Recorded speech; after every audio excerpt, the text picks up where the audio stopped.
Hey everybody, Marshall, Budget Guy RC. Hope everybody's doing okay tonight. Sorry I haven't been on the last couple of weeks. A bit under the weather. Just got to feeling a little bit better the last couple of days. Didn't want to miss 3 weeks straight of coming on Tuesday night, so figured I'd come on tonight and see what was going on with everybody.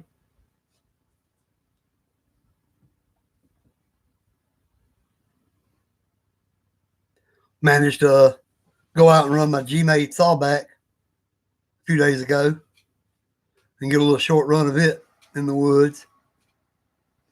Then I managed to go out and do some upgrades on my kayak. I've got that video done, but I've got to do all the editing and everything on it, get it where I want it. I'll be uploading that in a few days.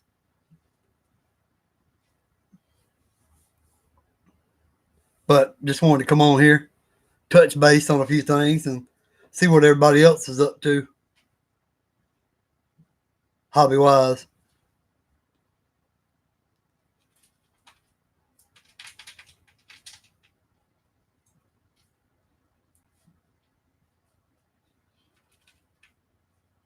Waiting to see if any of the usuals are going to join in that normally come on,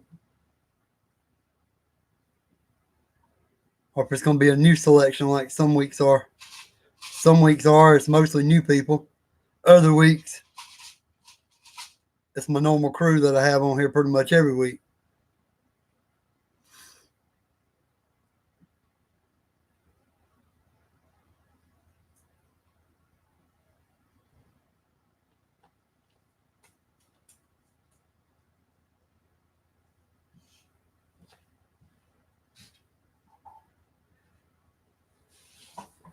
And I apologize for any noise you hear in the background.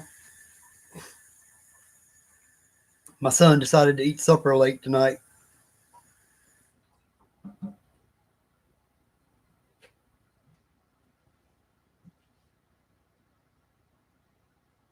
So that's him in the background getting ready to do his supper.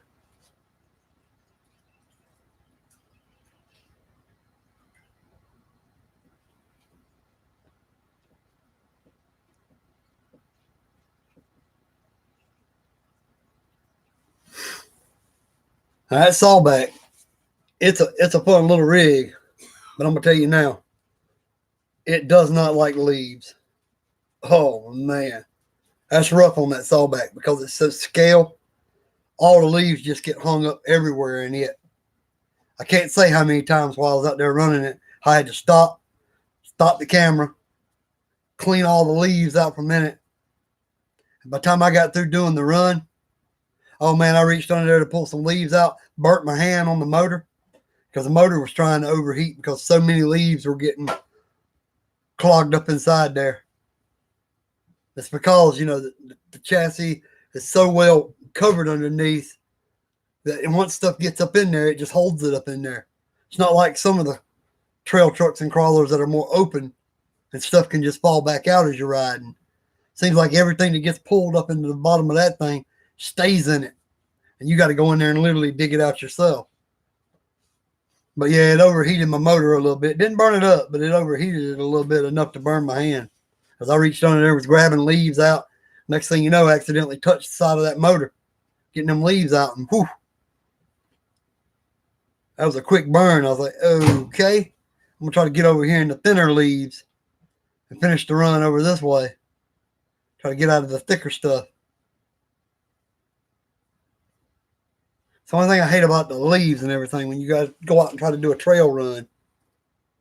They can cause havoc on an RC.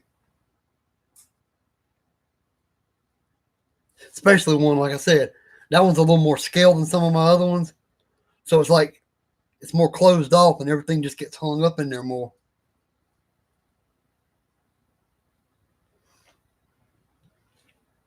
I need to look into some different tires down the road for it. Because I'm going to tell you, them G-Made sawback, or the G-Made tires that come on the sawback, that version of it, They're not real good. Hey, brother, what's up? Wishing I was fishing 73. Good to hear from you, my friend. But yeah, them tires do not like leaves. They do not like climbing any kind of dirt hills or anything. I had one hill. I know I probably spent 7 minutes just trying to climb it. So I didn't even put that on there. It was just 7 minutes of steadily trying to get up that one hill. It finally made it up it. But it was just like, am I ever going to get there? The tires just steadily slipping. And every now and then they catch a little bit of grip. But it's definitely not good on hill climbs with the stock tires. So I want to look into me some better ones later down the road. But I want them to be a kind of wide tire. Because I think a wider off-road tire looks good on a Jeep. I mean, just in my opinion. How many Jeeps do you see on the road that go off-roading that have little bitty skinny tires? You go out and you watch some Jeeps mudding and trailing, some real ones, and doing off-roading. Most of them have got a decently wide-sized tire. Especially any of your lifted Jeeps. And I want to go with something kind of wide. I was thinking about getting some, there was a couple different Pro lines I looked at that were kind of wide that I might try. And there's a few others. Now, somebody had said, try me out a set of them, Canyon Trail, the Traxxas TRX 4 stock tire. Somebody said those tires are really good for a stock tire. And they look like they got a little bit of wideness to them. They're not real skinny like some are. So I thought about picking me up a set of those that had been taken off of a brand new Traxxas. Really hadn't never been run or anything like that. Maybe trying to get a set of like that. Oh, it was the flat irons were the ones I was thinking about from Proline. Because, the flat irons are pretty wide. They're not that tall, but they're pretty wide. And I was thinking maybe going with a set of Proline flat irons on that G-Made Jeep. That way I still got a good little wide patch. And they look good on the Jeep because they'd be wide. And they'd definitely be better than the stock G-Made tires that are on it. Because those aren't that great. I mean, there's a couple of rigs out there that have good factory tires, from what I've heard. Like the Traxxas TRX4. Those Canyon Trails or whatever they're called. I've heard those are pretty good for an RTR. The Axial Ripsaw R35 compound, which is a soft compound, and sticky or whatever. They're real good for a stock tire, but they're skinnier and taller. I want something a little short, kind of like a flat iron, and wide. So that's why I was thinking flat irons. Maybe throw a set of Proline flat irons all the way around that G-Made saw back and see what it'll do. But yeah, it don't like thick leaves. I want to say that's the first trail rig that I put over there in the woods in the thick leaves that overheated my motor enough to make it burn my hand while I was digging out the leaves. I mean, this is probably one of my cheapest trail trucks. This is that old Hingwan P401, which used to be like a little Mercedes-Benz style body on it, or a rip-off clone to the Mercedes-Benz body, little four-wheel drive, plastic links. It's even plastic chassis. So, it's got flex and everything to the chassis. But I didn't pay for like $90 for this vehicle when I bought it. I put rip saws on it. I changed out the stock servo and just went with a little bit better one, which is a HP waterproof servo. And then I changed out the shocks. And I just put like a monster truck set of shocks on there from like an HSP. And this thing performs like a $200-$300 trail truck now compared to what it did when it was $89. Just by simple change the tires, change the servo, and change the shocks, putting oil filters on there. Of course, I changed the body on it, and I run that yellow Hummer body on it, that H2 Hummer body on it, which makes it look good. But this truck, I can run it out there in the woods for a half hour or more, and the motor doesn't even get warm. But that sawback, oh man, them leaves got up in that thing, and that motor got hot quick. I was only out there about, I want to say, a half hour, and it got hot enough to burn me. So I know it doesn't like the leaves with the setup it's got in it. So I know not really to run it in a bunch of thick, heavy leaf, situation. I'd like to see how it does find some rocks, or a little bit of a rocky trail, and see how it does on something like that. And then if it overheats, then it could be the motor or the ESC giving it a little bit of trouble. And I could always upgrade that stuff down the road. Motors aren't that expensive, so I could find me a decent, brushed motor, $10 or $15. I mean, I could put a 35 turn RC 4-wheel drive motor in there, something like that. And that wouldn't be but $10 to $15 depending on where you get it from, if it does burn up the motor. But I brought it out of the woods after the motor got good and hot, after I trailed some more in the thin leaves, brought it out of the woods, drove it all the way to the house, wasn't giving me no more trouble. And once I dug all the leaves out of it, I picked it up in the air and spun the wheels a little bit, and it was still good. So, like I said, I think it just got the motor good and overheated being in all that thick brush.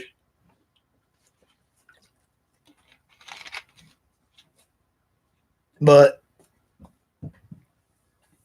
if it does burn the motor up, like I said, motor's only 10 or 15 bucks. So I can find something for it, pretty cheap. But the tires are what I'm thinking I want to do next. Because I got out there, like I said, I had a hill. I come down this big old hill like this, and the descent was good. I was going to have it on video because I had a good view of the truck or the Jeep, and I was going to get that descent on video and have it on there. And then I come down, and I went down a little ways in some thick leaves, and I turn around and come back up through that patch of leaves and climb back up that hill to go back up. And it just struggled so bad getting up that hill. Like I said, that was it's probably another 5 to 7 minutes worth of video just getting it up the hill. And I was like, no. I just deleted all that footage. Like, I'm not even going to show that bad of struggle in the leaves trying to climb a hill because the tires ain't cutting it. So I just cut that out for now. Like I said, I know it needs some better tires now for sure. So I may look into the, like I said, Proline flat irons. Because, it's got the bead locks and everything on it. So I don't have to worry about trying to get the glue undone off the rims and stuff like that. Just to change tires. I can keep the same bead locks. I can just take the bead locks apart, pull the old tires and, foams off there and put some new ones on. But I definitely going to see about maybe some flat irons for it. Definitely if I'm going to be doing any kind of hill climbing with it.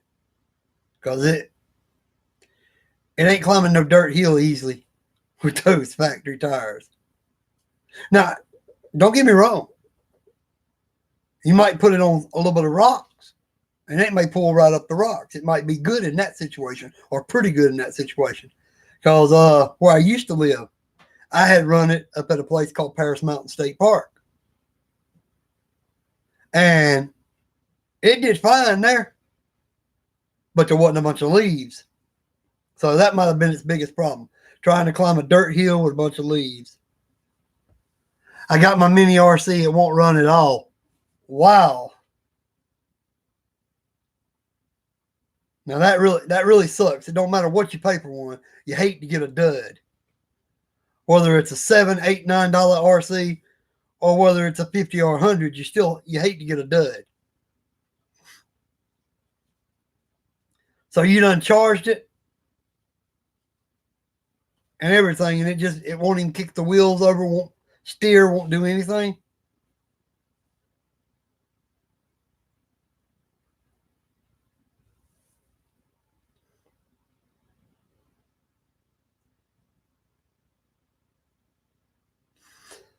Wishing I was fishing, 73. He's a friend of mine from where I used to live.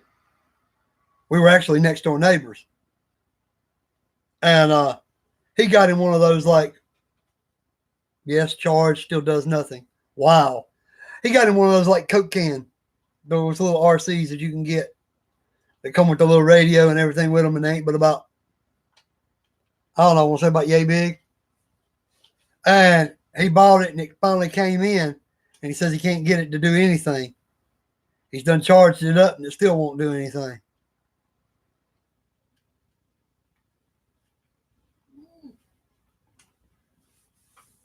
I really don't know what to say on that one, brother. I've never had one of those little mini RCs like that. Now, I do got one, that little 1/24th scale mini barrage. I can charge the battery up in it and it'll say full charge. I go outside and put it down in the yard. It ain't going to go but for about 2 minutes. And then it's already going to start blinking lights and everything like it's dead. And I'm not sure if that's a bad battery I've got with it or if the actual little charger that's with it is bad. So basically, to make sure, I would have to order both a charger and a battery for it to find out for sure whether it was just the battery. Because if I order a new charger and it's just the battery, then that'll charge it up and that'd be good. But my luck is I would order just the charger, and it would be the charger that was bad, not the battery. Oh, that's cool. See, at least he's taking care of you. So you talk to the seller, he's going to send you another one free. Hey, I know you're upset because you waited to get it and it didn't work. But at least he was good enough to say, hey, okay, I'll send you another one out. Sorry for the issue, you know. Some places would have been like, hey, you know, you didn't pay but this for it. And they wouldn't care. So I'm glad he's at least going to, do the right thing, send you another one out free. Now, a lot of companies, they'll do it, but what they'll do is they'll tell you to make a little video showing them it won't work. And a lot of people plug the charger in, plug the vehicle in, show them that it says it's charged. Then they'll pull it off of there and they'll just show the remote and show the little vehicle in front of them and show that it ain't doing nothing. And then they'll be like, okay, now we'll send you one out. A lot of people want to go that further extra step to prove. That's just like I've seen people buy controllers or stuff for the game system and they say it don't work. And they tell them, well, shoot a video of you cutting the cord off of it. We're mailing you a new one out. That's all you got to do to get the new one.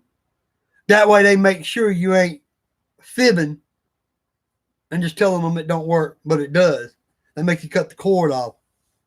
I've seen some air conditioning places do that because they wouldn't want you shipping it back. They just tell you got to cut the cord off of it for proof that it didn't work while they mail you out a new one. But yeah, you can't complain if he's at least going to reimburse you by sending you out another one. That's always good practice. If it doesn't work, it never worked, you never got to use it, yeah, he should at least either refund your money or send a new one.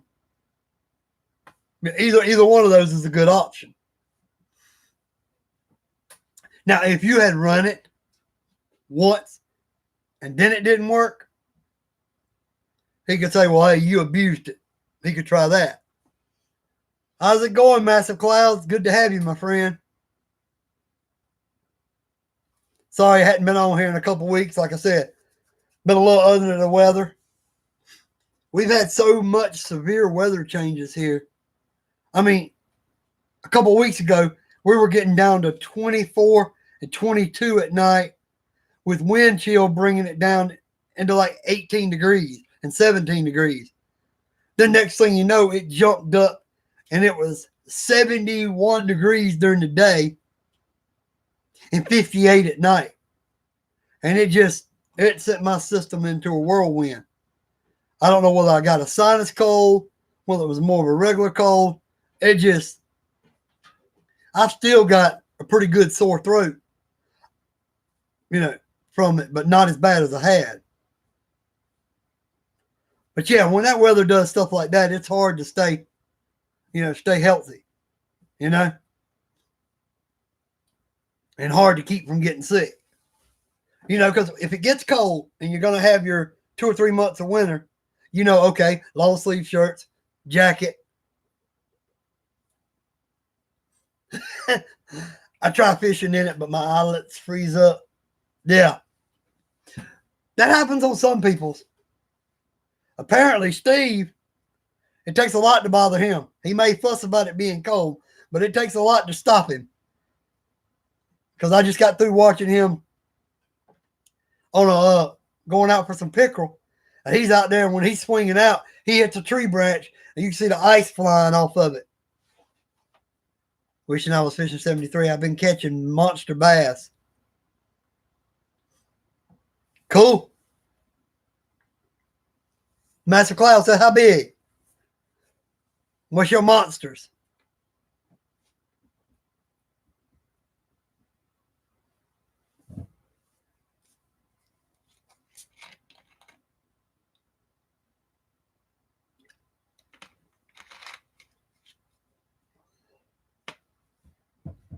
Oh, Master Clouds, I really appreciate you asking about me when you saw I hadn't been on for a bit. I pulled 5 out of that golf course, over 5 pounds, but now I'm getting skunked. Say 0 for 0 now, huh? Wishing I was fishing 73. 6 and 7 pounds. Wow. That's a nice fish. I haven't seen no video of them. Maybe I just missed it. Maybe I didn't get a notification of your new fishing video. But again, Massive Cloud, I wanted to thank you because you were one of the few people who noticed I hadn't been on in a while and actually messaged me and said, hadn't seen you in a couple of weeks. Hope you're doing okay. I appreciate that, my man. I really do. Yeah, I even made a comment to my girlfriend earlier. I said, man, I need to get on there tonight and do a little, Tuesday night talk because I hadn't been on in a few weeks.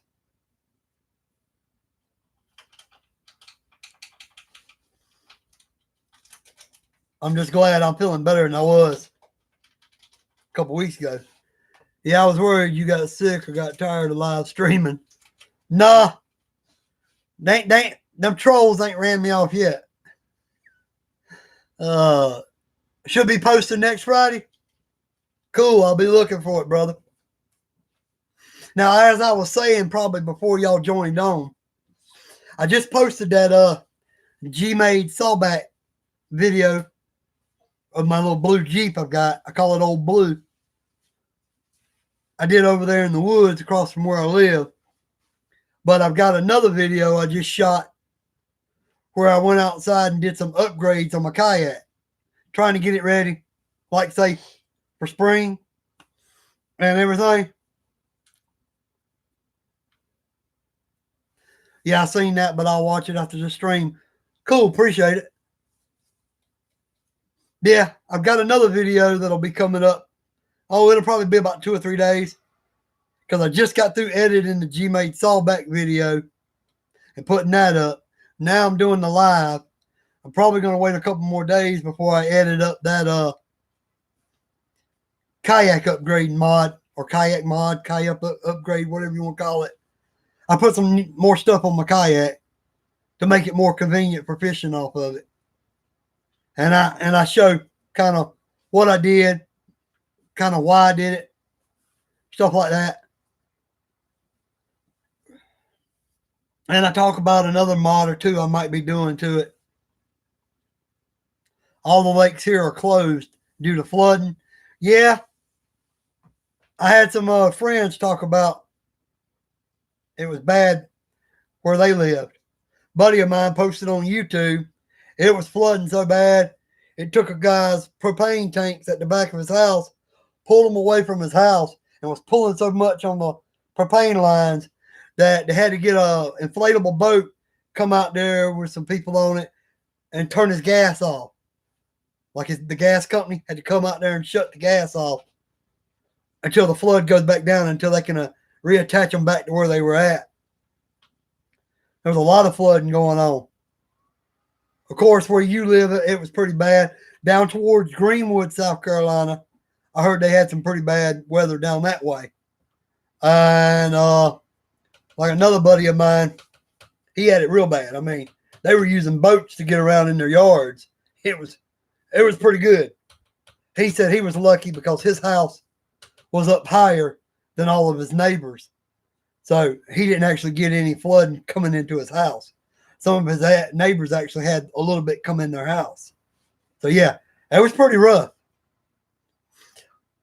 Here it was more wind. We had one whole day of rain. That cleared out. And then the next day we had like 20 plus mile an hour winds. And I really thought it was going to rip some trees up. I went outside at night walking the dogs. And man, you could just see the trees doing this. I was like, oh Lord, please don't let them trees get blown over or snapped. Because there's an empty lot on the left side of me. And there's an empty lot on the right side of me. And both of those are full of trees. And then across the street from me, there's an empty lot, a whole bunch of woods. So there's a lot of trees right there that could get blown over onto my place, you know, and mess up a roof, mess up the side of the house, whatever. Yeah, a lot of places are flooding, what Massive Cloud says. But bad for the people that can't get flood insurance because they're in flood zone. Yeah. Well, that's like, you know, okay. I feel sorry for people in trailers, in trailer parks. Because if you live in a trailer park and you don't own that land, you can't get homeowners insurance. Because you don't own the land. They'll say you got to own the home and the land to get homeowners insurance. Or you've got to get the hitch cut and removed from your mobile home to get homeowners insurance. So you got to try to get renters insurance and see if they'll do that. But with mobile homes, they give you more hassle because of that hitch on the front of it. Because technically it can be moved out at a moment's notice. But yeah, it sucks you can't get homeowners insurance if you own the place, but you don't own the land because it's a mobile home with the tongue on it. But if you get that cut off, then you can get homeowners insurance. But then you can't ever move your place unless you get somebody to come out there and weld you a new tongue on there to try to pull it out of there. The rules are stupid. Oh yeah, I didn't not see you. I'm just finished what I was saying. Baby Putt Guy, what's up? Good to hear from you again. But yeah, that does suck. I mean, there's some stupid, strange rules out there. And I mean, if you're willing to pay for the insurance, you should be able to get homeowners if you own the home. You know, if you own your home, I don't care if you're renting the lot that it's on. If you own that home, you should be able to get homeowners insurance for that home. But I guess the reasoning behind that is you don't own the land. And if it's got a bunch of trees on it, they figured if you own the house and the land, you could cut away some of those trees that are too close to your home so it wouldn't get damaged. Maybe that's their reasoning. I don't know. Gabwar 81, brother, could you help me with something? All depends on what it is.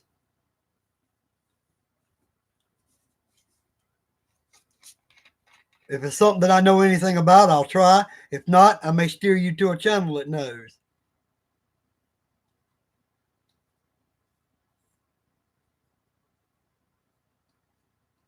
Well, I think you just told them. Could you tell all the ladies watching this stream?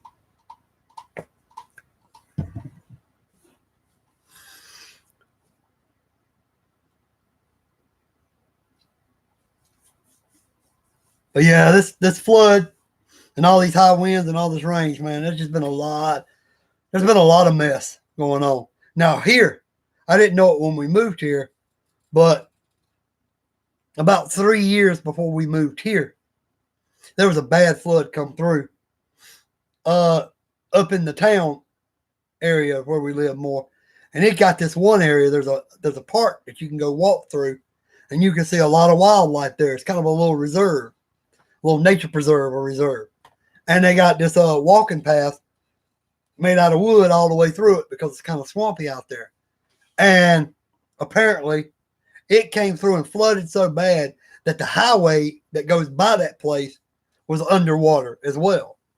So they had to shut that place, close it, while they tried to fix everything and replace those walking paths, the wooden bridges and everything. And the last time I drove by there, they were putting signs back up letting people know it was there, but it still hadn't opened yet. So, and that was 3 or 4 years ago. So that tells you how much damage a flood can do. This was 3 or 4 years ago, and it still hasn't, opened back up yet. I'm hoping they open. Like maybe this coming spring or summer, I would love to have them open up, because I would love to just take one of my cameras and go up there and just walk through there and shoot some video and everything to load up on my channel of that. Just say, hey, took a local walk through a nature preserve. Here's some pictures I got, or here's some video I got of it, and post that kind of stuff up. But they haven't opened back up yet. So every time I ride by there, I look and see if they've opened yet. I'm hoping maybe they get everything straightened out and they can open in the next year. But a lot of these smaller towns, their budget don't allow for getting back up and running too soon.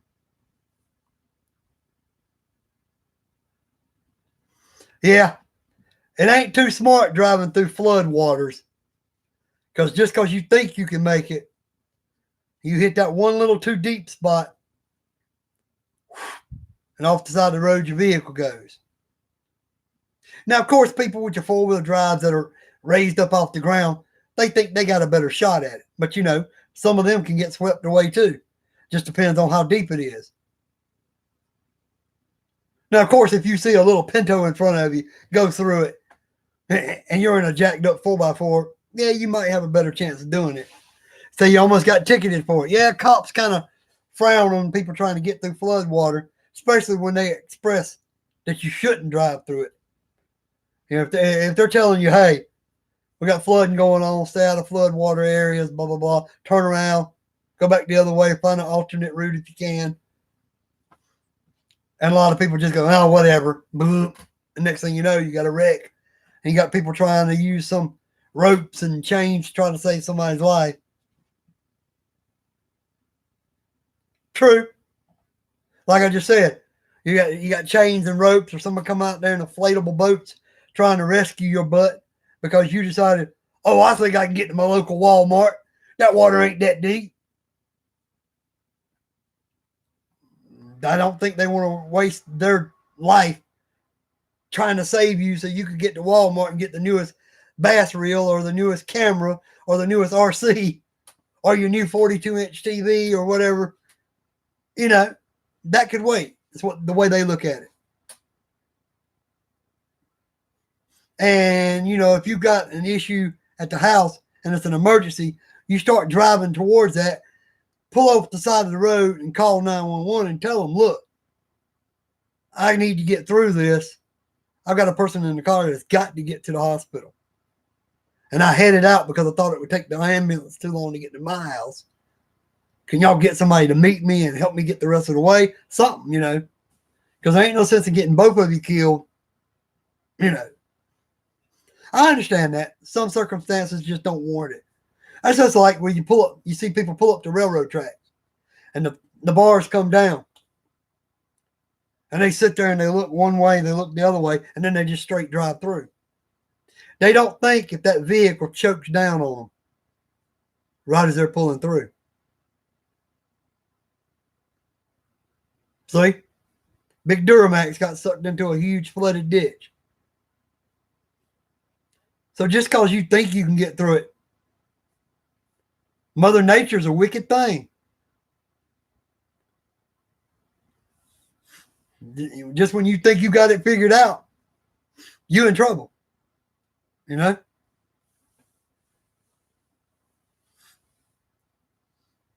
But yeah, with me being sick and with it being the weather back and forth like that, I just, like I said, I hadn't been doing anything but just playing on video games and watching movies, just sitting around the house, chilling basically. Yeah. I mean, the roughest thing is, how bad are you going to panic because you're trapped and you don't know if you're going to make it out? Okay, you went over, you're underwater. If you can't get your head above the water, everybody knows you ain't going to breathe that long before you drown. I mean, everybody knows you can only hold your breath a certain amount of time. I don't care who you are. Even, world-class swimmers can only hold it a certain amount of time. And if that vehicle goes underwater, nobody was there and saw you to try to get out there and help you. Now, if you got a guy that carries tools in his vehicle following behind you, and you go off the road like that and your vehicle goes underwater, and this guy knows how to swim, he may can grab a tire tool or something, come down into the water, smack a window, and help get you out of there. But the fact of just sitting there, knowing, when your breath runs out, you're gone, yeah, that's got to be freaky. Yeah, he was taking his grandson somewhere at 10 p.m. and had the kid get out to make sure he could cross it, and he didn't make it across.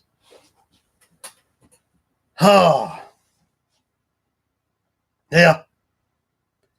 That was just, I don't know what to say about that one. And the kids had to witness this. I mean, grandson just watched his grandpa basically die. Because, I think I can get across it. You get out and just stay right there.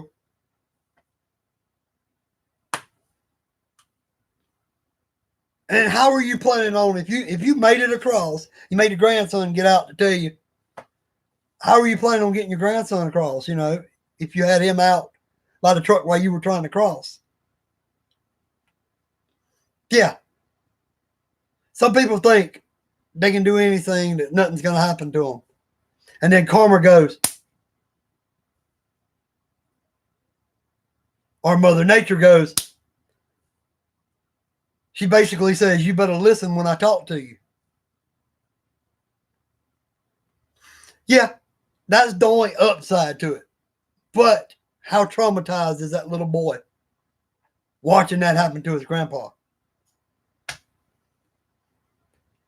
People, they don't think, excuse me, my eyes are still watering a little bit. I still haven't gotten completely over my sinus issue. So my eyes are watering just a little bit. Had to take my glasses off. Yeah. It flipped the truck upside down, so it wasn't like he could try to power out of it. Because once the truck went over, no wheels on the ground, you're not driving the truck anymore. Now, had it went under the water and off the side of the road, still, if he had a four-wheel drive truck or something, he might could have tried to, power out before the engine flooded out.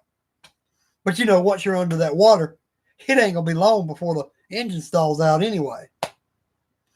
A lot of vehicles, you get them in a heavy little bit of rain, and it just splashes a little bit of water up under the fenders or under the hood, and they choke down. A lot of vehicles aren't good in water. And especially if you put it underwater, they couldn't see the truck till the water went down. Yeah. So once it rolled, he was doomed. Because he couldn't open the door from the pressure. The outside pressure was keeping his door closed. I guess the only chance he would have had is if he would have had something inside the truck, like a tire tool or something actually inside the cab. Something that he could bust a window. Then he could at least come out into the water and had a chance of swimming up out of that. That's why I'm tempted just to get me one of those little things that shows you with the sharp edge on it. You know, that way you can just have it sitting beside the console in your vehicle. And that way, if you ever get in a flood, you can at least shatter a window and try to get out. One of those tools that has the thing that can cut your seatbelt too, just in case it hangs up and don't want to let you out. You know.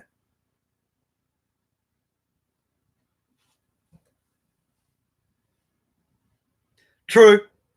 But still, if he wasn't a real fat man, he could have went out the back windshield. If he wasn't a real big guy, he could have just went out the back windshield.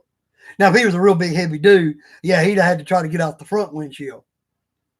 But still, if he'd have had something to bust a window, at least that would have gave him a little more, options. Reach down there, grab that, take a real deep breath, hold your breath, and try to smack one of those windows and windshield or rear windshield and try to get out. At least it's worth a try. But I've seen a lot of people flip over the car and the seatbelt hang up on them and won't let them out. That's why I said you need one of those tools that's got the thing that can bust the glass and it has the thing on it that can cut your seatbelt loose. And then you got to worry about it when you're wrecked, if the airbag deployed and got your pin so you can't do anything. So there's a lot of things that could happen. But being 75 and it being 10 p.m. under chocolate water, oh yeah. If you've never been underwater or, with the feeling that you're going to possibly drown, oh yeah, the panic's going to set in. I went rafting with, it was kind of like Cub Scout type stuff, but it wasn't actually Cub Scouts. It was more of a Big Brother thing. And they did this little scout thing that they created for all the ones that the Big Brothers were doing too. And you had a bunch of these guys who were supposed to look out for us. Well, they wanted to take us tubing on a river. This was in South Carolina. It was called Saluda River. And they took us tubing. And a couple of the guys had to go to the restroom. And they didn't want to go in the water. So they were like, let's get out, grab our tubes, walk up into the woods everywhere, let everybody do their business. What's up, Bull Gear RC Videos? And they relieved themselves in the woods. Well, the mistake they made was when they got out, instead of coming right back to the same spot and getting back in, they decided to walk way off and go up into the woods and do the business, and then forgot the spot where they got out of the water at, which was shallow. So they start walking on down through there, and once they got down further, there were no places that were shallow. It was all 8-10 foot drops from up here down to the water. So all these people start jumping down into their tubes so we can continue on rafting in our tube, going down the river in our tubes. And at the time, I didn't know how to swim. And I had one of those stupid little orange life vests with me. And they ain't worth a crap, to be honest. The one I had wasn't. Because I jumped. Even though I was scared, I was terrified because I didn't know how to swim at all. I jumped, went straight through the tube, went under, and didn't come back up with the life vest. So I panicked. I thought I was dead. What made it so bad is the Big Brothers that were there watching the group. They said, he'll be okay. Life vest will bring him up in a minute. Never made a move towards me. We had, I think there were 3 of them with us. None of them came near me. Luckily, at the time, one of my friends happened to be in this group as well as me. He jumped off his tube, swam over, and said, he's effing drowning. Why wouldn't y'all help him? And he brought me back up into the tube till I could at least get my arms up around the tube. It pissed him off because, you had 3 grown men sitting there watching me just steadily be under, look like I was drowning. And he could see it, that I wasn't coming up. Even though they said, oh, give him a minute. The little orange life vest to bring him up. No, it wasn't doing it. So he come over there. He basically saved my life. Needless to say, I never went out with that group again. Because when my mom found out what happened, she pulled me from the group. She was like, no, if they're not worried about you and they think, oh, well, whatever, then I don't want you in that group. The reason I got into that group, one reason was because my mama heard about it through my friend's mama and everything. But yeah, that was one of my worst trauma things I ever had happen.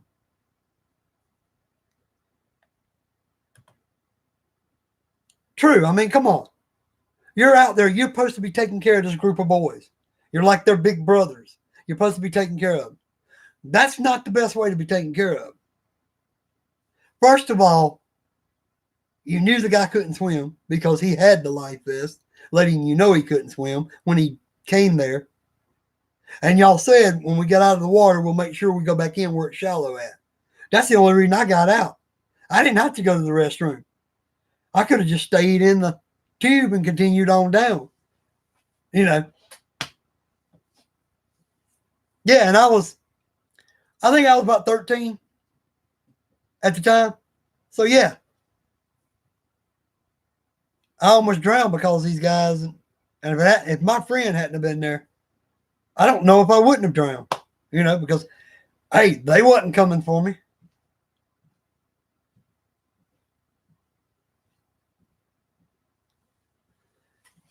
I don't know. North Carolina, I think some parts of it, I'm closer towards Myrtle Beach area. I'm closer that way south of South Carolina. I'm down south. Closer to you like your Charleston, Columbia, Myrtle Beach, Florence. Closer to that part of South Carolina. Frequent Flyer RC. What's up, bro?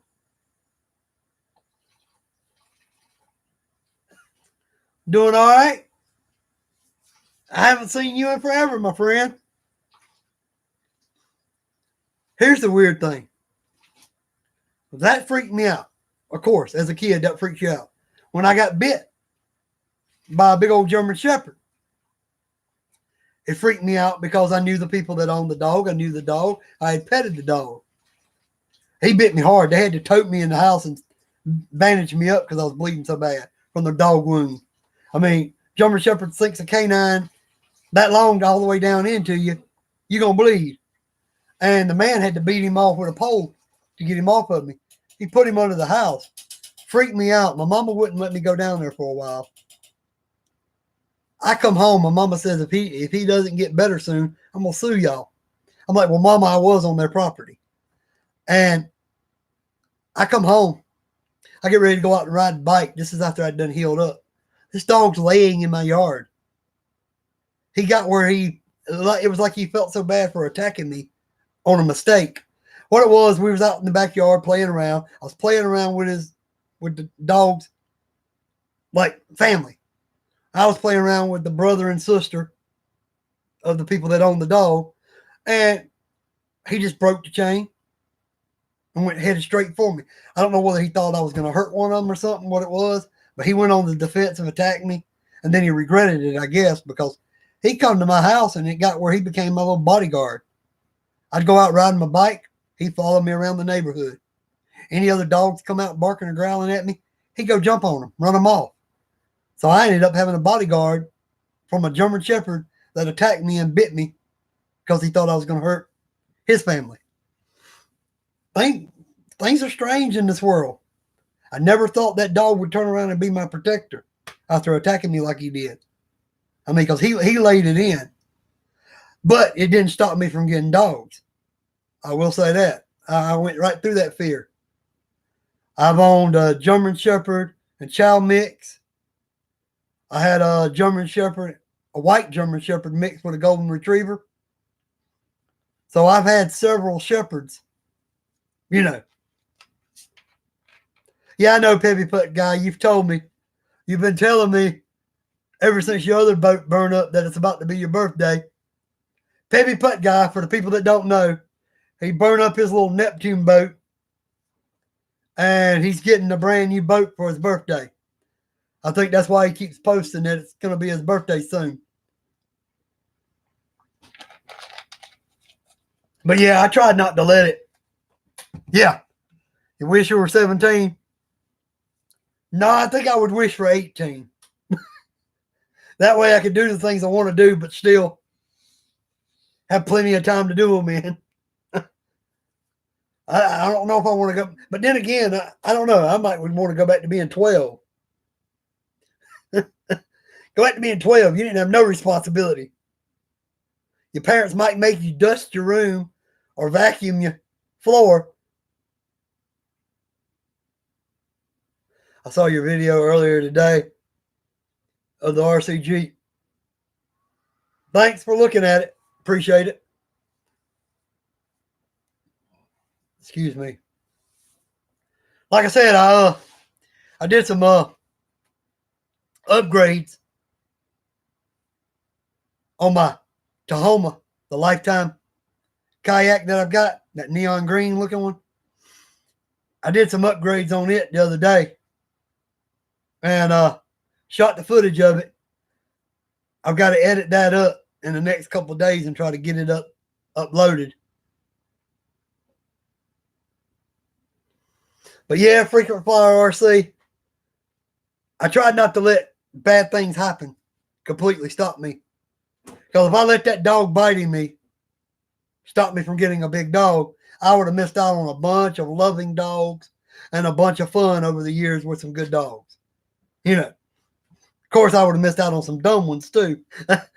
But I also got chased by a little bitty, like terrier type dog that wasn't no bigger than this when I was like 9 years old.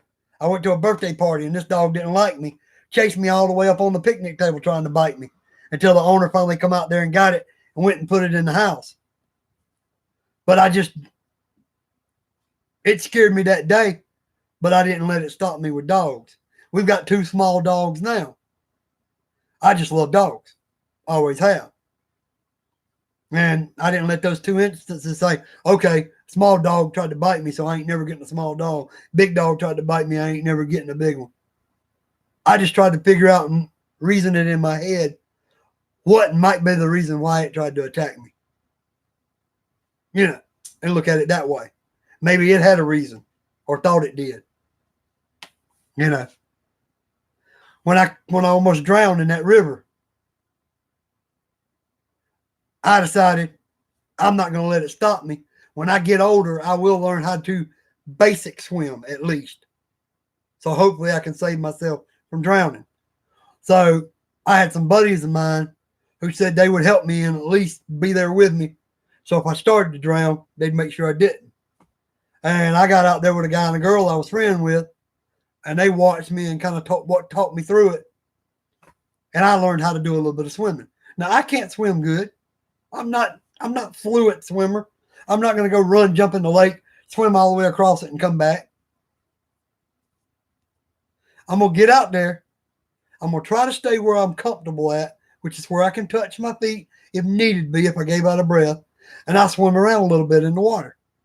I do swim to work my arms and legs out, but I try to stay where I can put my feet down.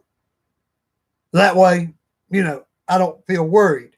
I still don't know how to swim that great. Why do you think when I'm in the kayak, I at least wear a life preserver? That way, if that kayak flips and I fall out of it, I've got a life preserver to help me. And then what I can do is kick and do the arms.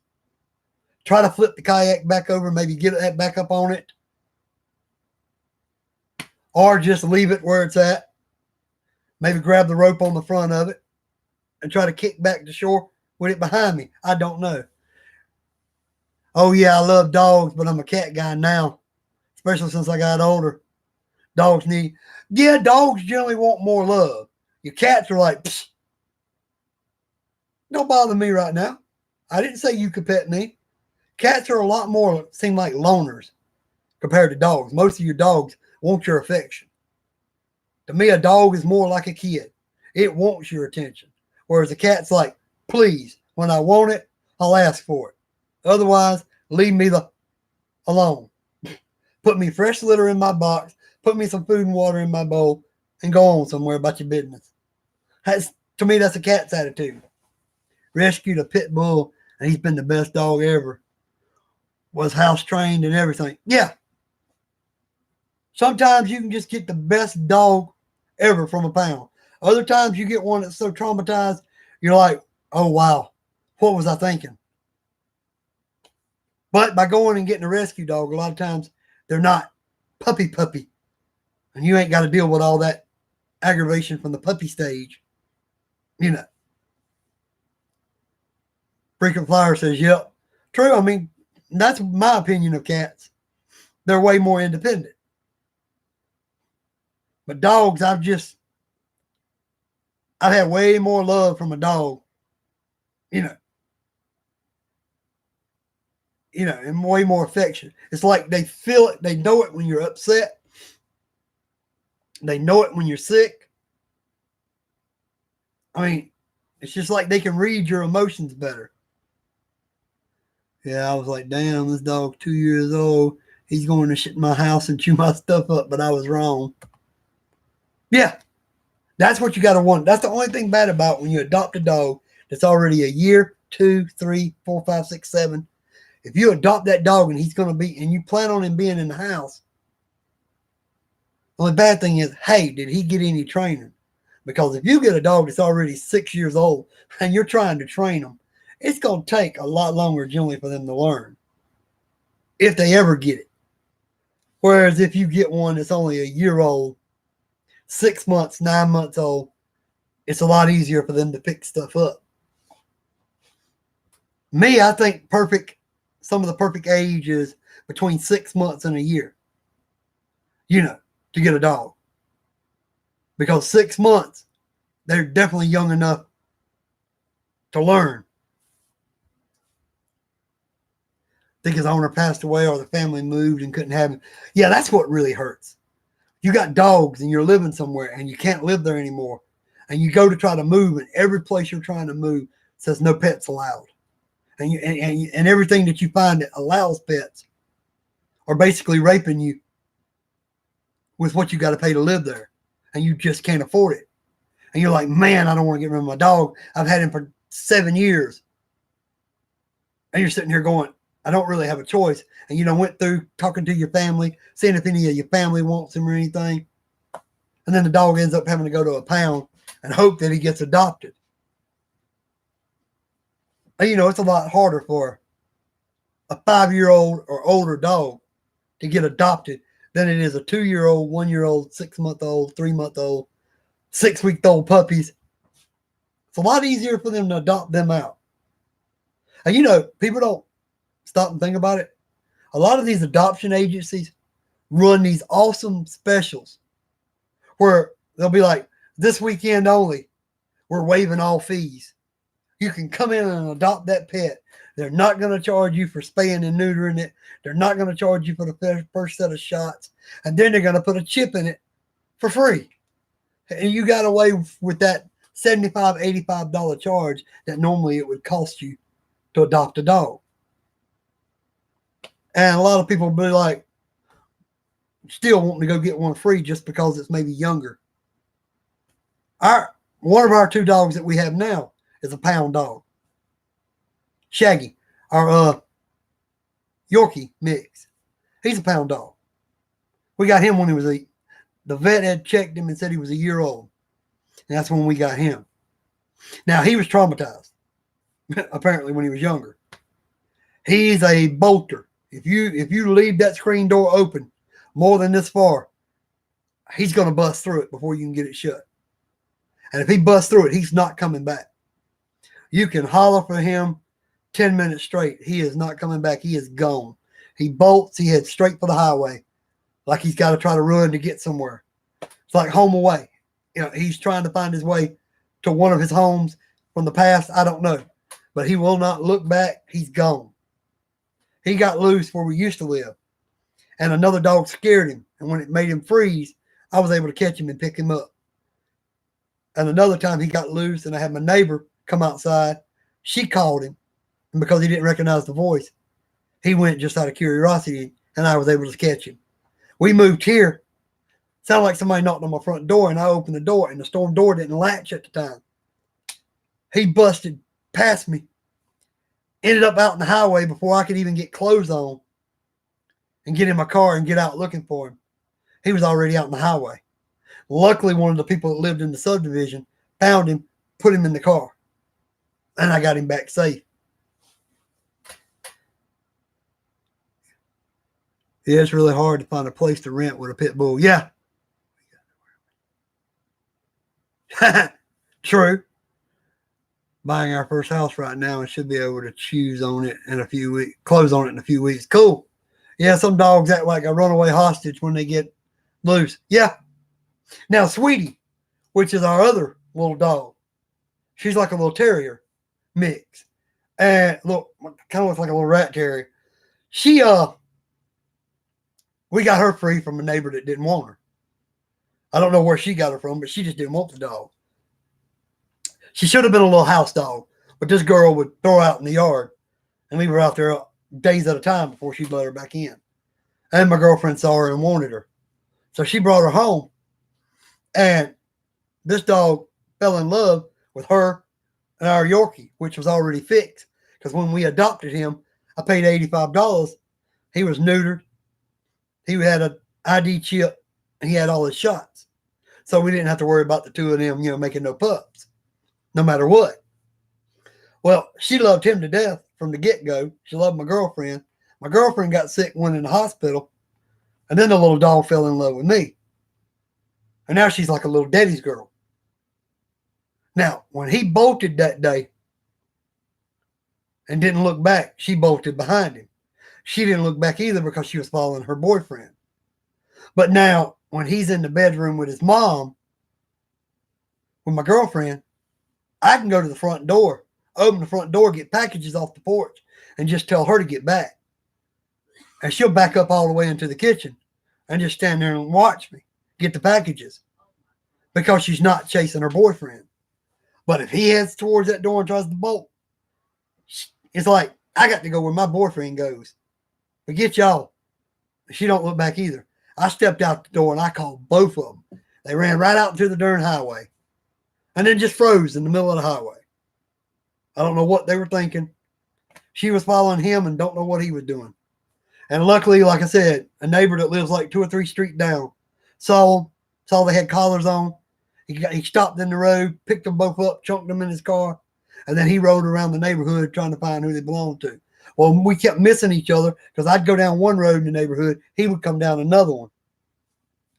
And finally, when I was riding around the blocks, I was telling everybody that my dogs took missing and telling them what they looked like. And word got to him about my dogs. And he sent word through another neighbor he had run into. And that neighbor just pulled up in my driveway and said, "Hey, 2 streets down, gray Mustang has your dogs at his house." I went down there, thanked them a lot, put them in my car, and brought them back home. I immediately fixed the storm door so it would latch. Because like I said, the door wouldn't latch. I wasn't paying attention right at the moment, seeing where he was located. And I just opened the door to see if, just a little bit, just to see if anybody was knocking at the door. He went between my legs before I could close them, and busted through the storm door because it wasn't latched. Now there's a latch. So I can open the front door and see who's at the door. He ain't getting out. So at least, I ain't got to worry about that as much. But the little female, as long as he's not in the room, I can go out on the front porch and bring in like package we have delivered to us. She don't try to escape. I don't know what happened in his life in that first year before we got him, but some reason or another, he's a runner. Every time he's gotten out the door. I mean, you can get out the door and you ain't fussing at him. You sweet talking. Calling him by his nicknames and everything, trying to get him to come back. Don't matter how many times you call him, he's going to ignore you. Now, if you get lucky and a neighbor he doesn't recognize their voice, if they call him, curiosity may make him go their way. Or a bigger dog scares him, you can run up behind him and grab him real quick. But yeah, I don't know what the deal is. Yeah, it's like you've been holding them hostage all their life and they just got their freedom.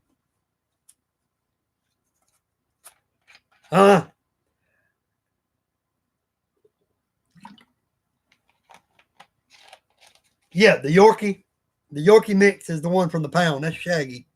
Shaggy came from the pound, and that's the Yorkie mix. Like I said, he was a year old when we adopted him. He's been fight or flight. He's been that way, wanting to run ever since we've had him. We got, like I said, we got him when he was a year old. The pound hadn't really had enough time to access him much. They had only had him a couple days when we got out and when we went up there and looked and decided we wanted him. They kept him a couple more days just to make sure he wasn't aggressive or whatever, and then we adopted him. My pit bull busted out the house once, and every time I would get close, he would bolt away again until I got pissed off and yelled at him super loud and scared the heck out of him, and he laid down then. Well, see, that's kind of what happened with Shaggy. He bolted, and we lived down this old dead-end road. He bolted all the way up to the main area of the road where the mailboxes were at, our mailboxes. And one of the neighbor's dogs saw him and come running out from where he lived, and he barked at him. And he'd never seen a dog, I guess, that big. And it just scared him, and he just stood there, froze. And I run up there real quick and grabbed a hold of his collar, reached underneath him and grabbed him, picked him up, and went back to the house with him.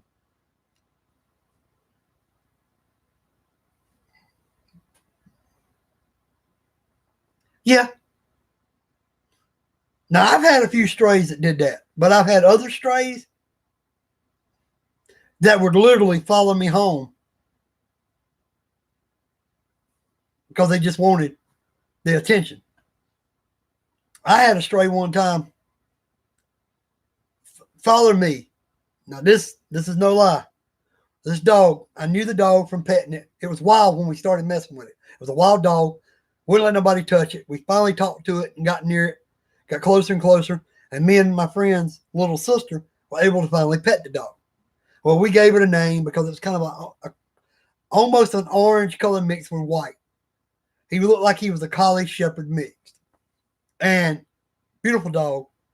We called him Tiger. Me and her pet him and everything. He started hanging around the neighborhood. We petted him a lot. Well, I didn't live out there. I lived across town, and I would come to visit. I come out there on my bicycle. I would ride 15 to 20 miles to these people's house, spend the weekend with them, and then go back home. I went out there one weekend and didn't realize he was behind me when I started riding away to go back home. This dog followed me that 15 to 20 miles back to where I lived. Unfortunately, it was an apartment complex that my mama lived in, and I couldn't have big dogs over there. All you could have was a little bitty, like 50 pounds or less. So you couldn't have him. So I had to get my mama and me to load him up into her car, and we had to carry him back out there to my friend's house and let him back out when my friend's sister come out. So he knew somebody, and he stayed out there with them more. And then I would just make sure that somebody held on to him whenever I went out there to visit from then on. Well, then I moved out, and me and my sister had got an apartment. And I went out there and I actually got him. I brought him home. I moved him in with me and my sister, and he would stay out in the yard in the good weather because my sister didn't like big dogs. He would stay out in the yard in the good weather, but I talked her into letting him come in when it was bad weather. Now, he was a good dog. And he was a stray. And I could actually ride down the road on my bicycle, and he'd follow right beside me. He wouldn't do the bolt thing.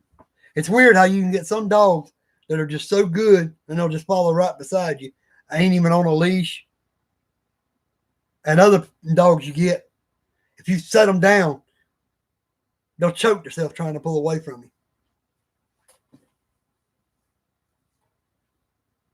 Yeah. If you come home and nobody else is at home, you don't feel alone because you got that dog. He's going to want your attention some, and you're going to enjoy that he wants it some.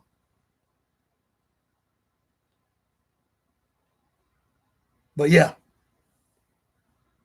I tell my girlfriend, I think it's funny. I watch these videos where these people go to these dog parks, and they take their dogs and they turn them loose. And their dogs do exactly what they want them to do. And they just snap their fingers or call their dogs one time. They come running right back to them. And I sit there and I laugh at it. I look at my girlfriend and I go, we couldn't get ours to do that to save our life. If we let our dogs down in a dog park and another dog took off running, unless that person that owns that dog could catch our dogs are gone. They're bolting. They're not coming back. Not the ones we got now. That's what it gets me when I pull up beside somebody at a convenience store, grocery store, restaurant, and they've got their dog in the bed of their truck. They get out, walk in the store, do whatever they got to do at the store, and the dog just chilling in the back of the truck, wagging its tail, looking at you like, hey, see what I'm doing? I'm cute, ain't I? And the dog just sits there in the bed. And I'm going, not mine. Mine would be done lunged out of that bed, ran straight towards the human, or ran the opposite way. And they're like, oh, I ain't staying in this truck. You didn't tie me in it. I'm not staying in it. You know, I just ain't had that kind of luck with a lot of my dogs. They're like, no, you got to hold on to me to make me do what you want. But, yeah. And then every now and then you get lucky and you get them dogs that do everything, that you want them to do. And you basically don't even have to tell them to do it. Yeah. I had a dog that loved car rides as long as they didn't take no more than, say, 5 or 10 minutes. After that, he would get antsy in the car and just start spinning around in the seat trying to come over to your side, coming over the console, stepping on the gear shifter. You say ride, and he goes bananas. Well, used to, I could grab my car keys. I had to just head towards the front door, and I could say, you want to go? And I had dogs that would run towards the door. I'd hook them on the lead, take them out the door, load them up in the car, and jump right up in the car. Happy as the world to go on the ride. But 5 to 10 minutes into that ride, if you wasn't done, they got antsy as all get out. They were ready for the ride to be over with. Has to have his head out the window. What do you know? That's a lot of dogs. If you don't turn that AC on and point the vent right at them to give them that little bit of feeling, you got to crack that window so they can at least get it partially out.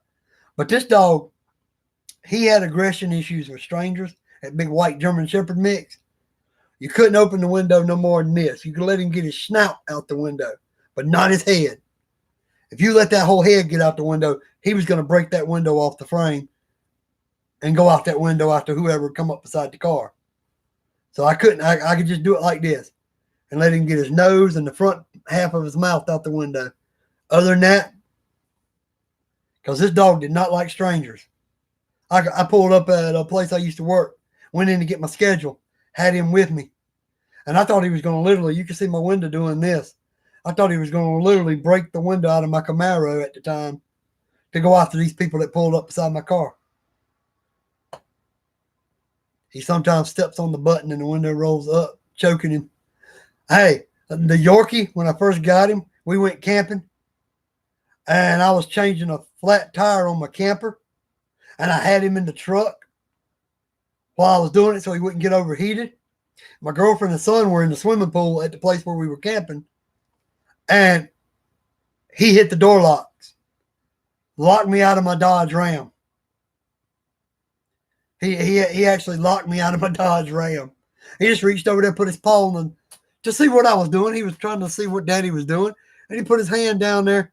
Floop, the door locked, and I'm going, oh crap. Luckily, I was at my camper, taking the wheel off, going to get another tire. And I was changing out the bad tire. And luckily, I had rod and reels with me. So what I did was my back window wouldn't lock. So I slid the back window open, reached in with the rod and reel, and tapped the unlock button, unlocked the door, and then opened. Once I got through changing the flat tire, reached over there, grabbed him out, shut the truck off, put him in the camper, whatever, you know. And then from then on, I made sure I just either left the windows down cracked so he could get some air, or I didn't leave him in the truck because I knew he was going to lock me out again sometime or another. But yeah, it is kind of funny when it happens and you're sitting there going, what in the am I going to do? My dog just locked me out of my own truck. What the? Yeah, it was a good thing that sliding back window, the latch was broke on it and it wouldn't lock from the inside. So you could just reach up there and open it. It was a good thing that latch was broke at the time. Because otherwise, besides just paying to get a tire for that camper, I would have turned around and had to pay somebody to come out there and open my truck. And you know, especially if it's on the weekend, they double their price for coming out there to you. Like, if they come out there with a little Slim Jim and pop it on a weekday, they may charge you $45. They come out there after hours, that might jump up to $65. They come out there on a Saturday, it might be $85 to $100 just to open your door. You know? But luckily, like I said, the window wouldn't latch. Fishing pole to the rescue. You know, just luckily I had fishing pole with me and the window wouldn't latch. Or I'd have been out some money. But yeah, man, just keep a lookout, Massive Clouds. You might be interested in it because, you know, you said I'd about talked you into buying a kayak by doing mine and with these other people doing their kayaks. I did a few upgrades on mine that I'd been procrastinating because it started winter and I didn't want to be out there. But when I started feeling a little bit better, and I'm like, well, shoot, it's going to be up to 70 tomorrow. If it don't rain, we'll get out there and do some of them upgrades on that kayak. And of course, I still got that same camera.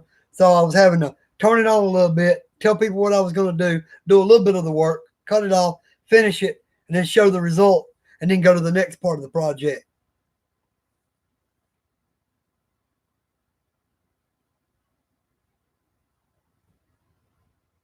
Yeah, used to, you'd lock your keys in the car at a local grocery store. And you could just see a cop driving through and wave them down. They'd pull up beside you. They'd get a Slim Jim out, unlock it, and tell you to have a good day. Now it's a miracle if you can get a cop to even pull over. If he's not stopping you for breaking the law and it ain't a wreck, they don't act like they don't want to help you.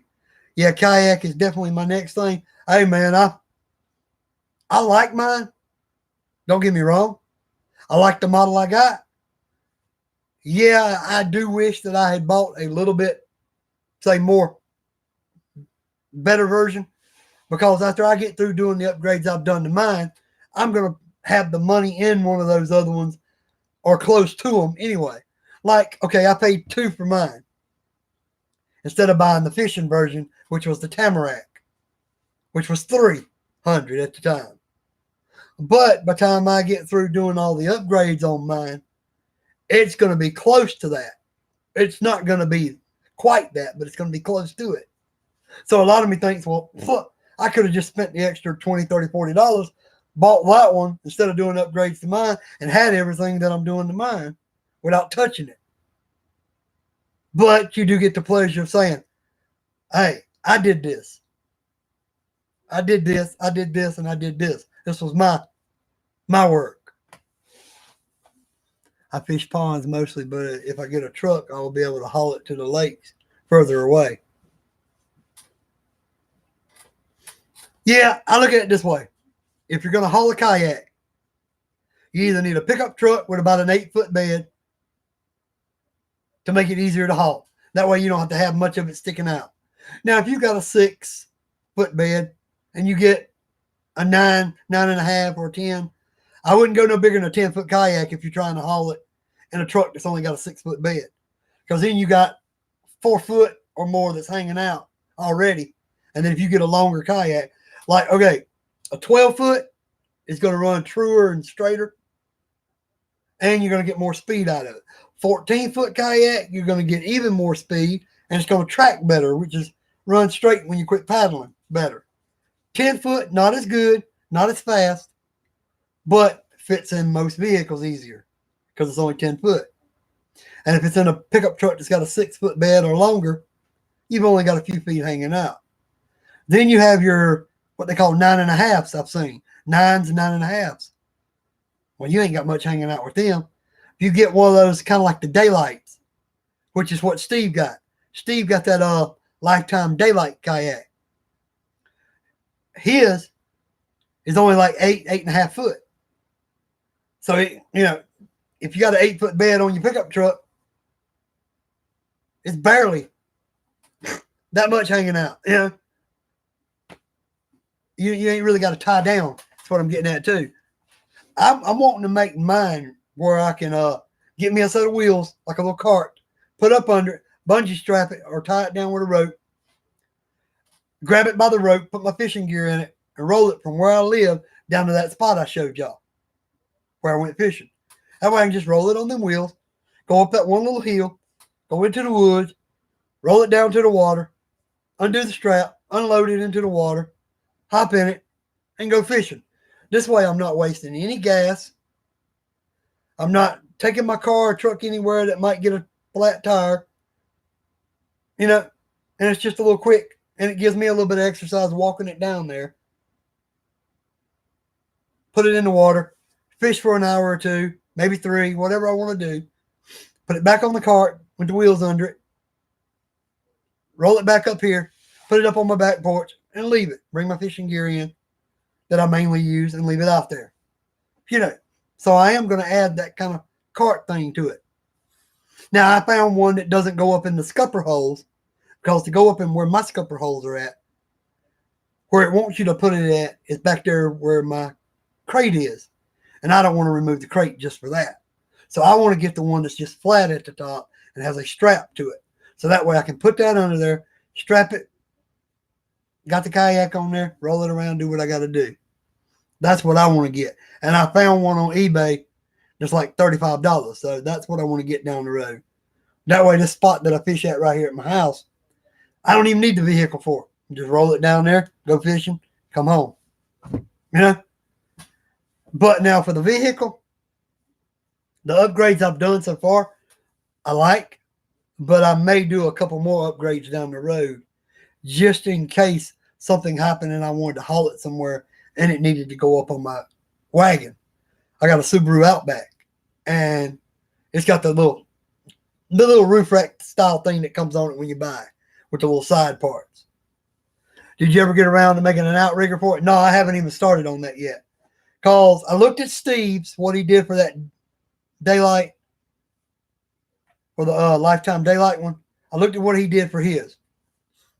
And I like what he did. I like the inflatable ones, but I'm also still thinking about the PVC and the 2-liter bottles and just filling them up with that foam stuff and going a little bit cheaper route, making my own. I haven't decided yet. I wanted to go ahead and do the upgrades of stuff I already had that I just hadn't put on there yet before I started a new project, before I started something new for it. And get stuff situated that I already had in my head I wanted to do. So that way, when I do get ready to put the outrigger on, I ain't got to say, well, okay, I got to take this whole system off because I want to do this and this goes right here where this is bolted at. So now I got to remove this to put it there. Like behind the seat, I had the crate sitting back here in that hole, and I had the 2 rod holders coming up off that crate. Well, in between those two, there's a space there. What's up, Tank? Hope you're doing all right, my friend. Well, anyway, behind that kayak seat right here, the crate's back here. It's got 2 rod holders coming up off of it. Well, later time, I want to go right here on the kayak itself, drill some holes, and then cut them out and put actual flush mount rod holders, one on each side behind the seat back there. I want to have them back there in case I decide I wanted to do away with the crate. Because when you go to put it up on top of that Subaru Outback, they want you to flip it upside down. Well, you can't do that with that big old crate on there. So you got to undo the crate. You got to take that seat off. You got to take both of those off just to put it up on the car and flip it upside down and strap it down. Then when you get to the water, you got to hook the crate back on, hook the seat back on, and do all that.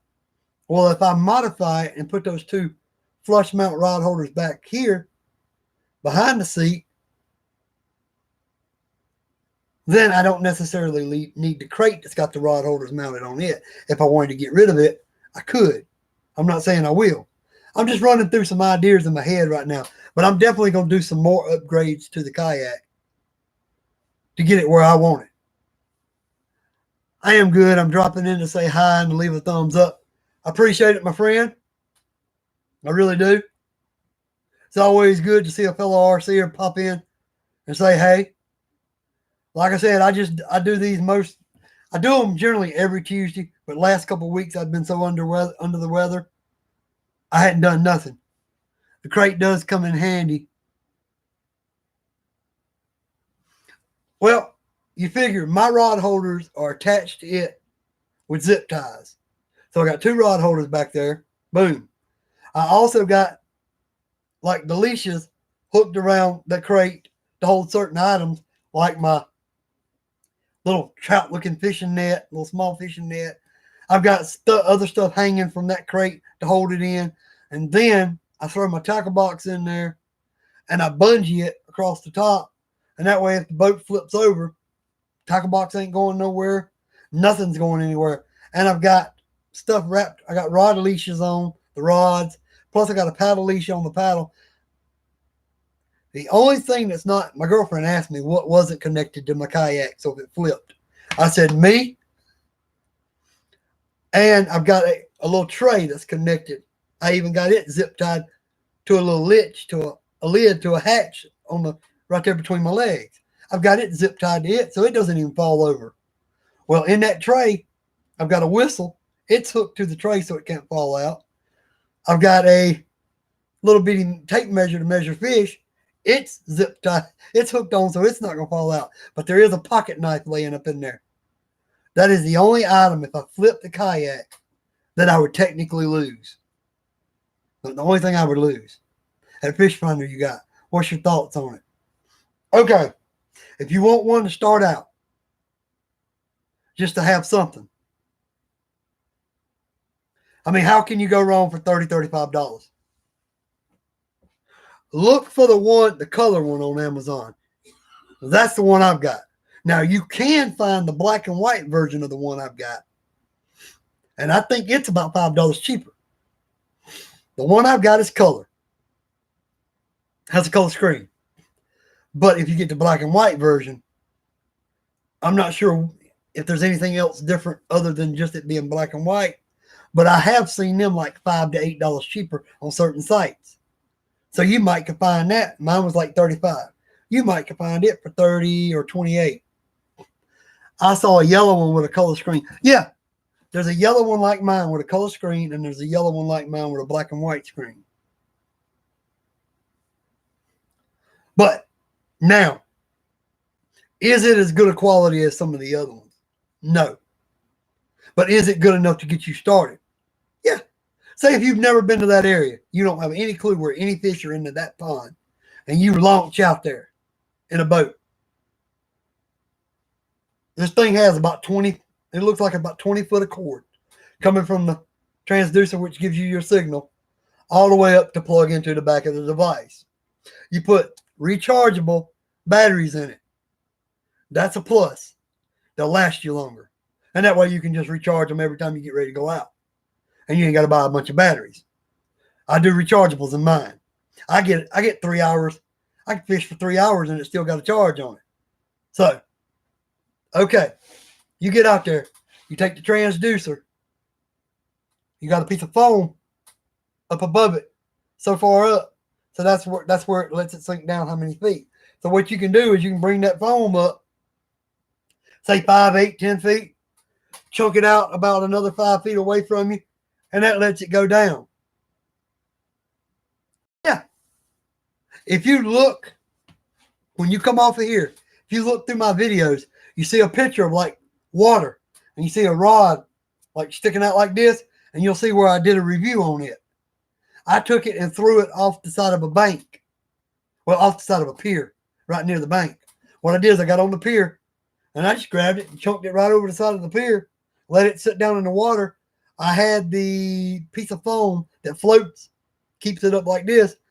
I had that probably about, I'd say 4 feet above the transducer. So I'd let it drop down about 4 feet into the water. And then what it does is it goes out at a 45-degree arc. So from the sonar itself, the transducer, from it spreads out into a 45-degree angle going down like that. What it'll do is it'll show you on the screen kind of the different depths. Like if it shows a fish all the way down here, you know, okay, they're basically on bottom. And then it'll show you other ones if they're higher up, like say 2 or 3 slots above them. That'll let you know, and you can kind of get a guesstimate. It starts out, I think, on meters. I switched mine over to feet. So I can sit there and look and go, okay, the only fish I see in this area are all on bottom. Well, then you know to throw closer to the bottom, you know, in that area. But if you see fish all up top, you know to go up top. But if you see them in like different zones, then you know pretty much anywhere you throw, you should have a chance. But it may not be completely accurate when it comes to how many fish. Because what it does is it gives you a kind of I think it's like a 5-second delay. No, it doesn't detect your lure. It's not that advanced. What it does is it just detects the fish as they're going by the sonar in that 45-degree cone. And what it'll do is if it shows you a picture of 2 or 3, one behind the other one at the same depth, that might be that same fish, that one fish, as he's moved through that area. You know, but it lets you know, hey, it's at least there's fish here. But now if it shows you 5 or 10 and 3 or 4 up here, 3 or 4 right here in the middle, 3 or 4 down here, then you know you got a few fish in that area. The more fish I see on the screen, the more willing I am to try that exact area, you know, near it. And like I said, you figure 45 degrees from wherever it's at. So I try to not throw it down directly under me. I try to throw it out a few feet away from me. So that way it spreads out back to me. See, if you put it 2 to 3 feet out from where you're standing, or 4 feet out from where you're standing, you know it's going to come back in that 45-degree angle. It's going to spread back out like this, and that's going to be right up to where you're at, but out 3 or 4 or 5 feet all the way around it. You can throw around where you know it's at, and you know you should have a better chance at something. But to start out as a first one, a lot of people would say, why go really expensive? Because if you break it, you're out 30, 35 bucks, maybe 40 at the most. No biggie. Now, one of my next ones that I may go for is an upgrade, a step up from this, is the one where you take a piece of fishing line. You can use a fishing pole if you want to. A lot of people will take an extra fishing pole and they'll tie the sonar, the part on there that reads.